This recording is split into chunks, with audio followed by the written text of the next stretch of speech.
Di Nabi Adam kuburan mepan sabah riwayat hindi dinanggaw hindi sabah riwayat side nang Syam menang kabaran rawi ulama rawi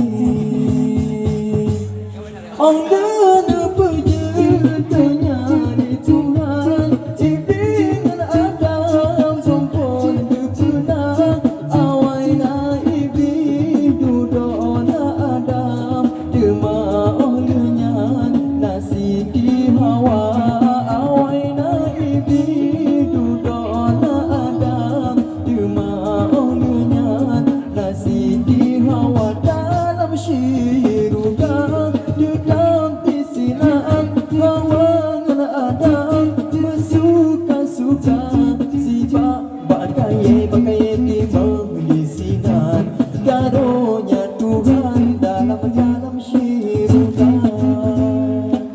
Tuhan mendegang dua orangnya membokainya han kebirasa dijadi pala Nabi Adam membokainya gata makanan gata jika membokainya mangan hadapan karunia Tuhan dalam syurga Adam pajone membokainya dua dan Adam larang rampana Adam pajone membokainya dua dan Adam larang rampana Adam neusik rajule Tuhan nebutang rijam kena udonya desut pakaian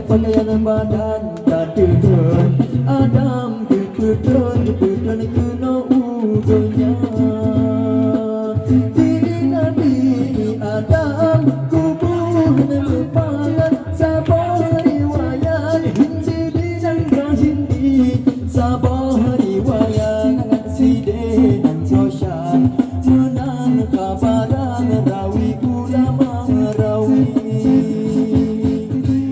Allah perjetanya di Tuhan ibingan Adam sompon berpernah awai na ibi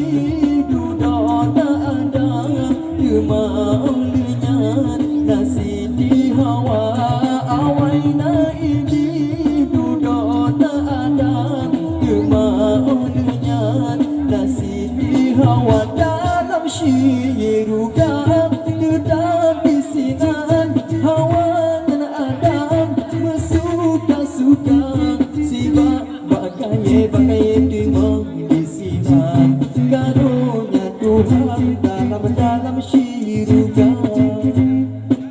Tuhan mendegang dua orangnya membokainya hal kebirasa dijadi pada Nabi Adam membokainya gata makanan gata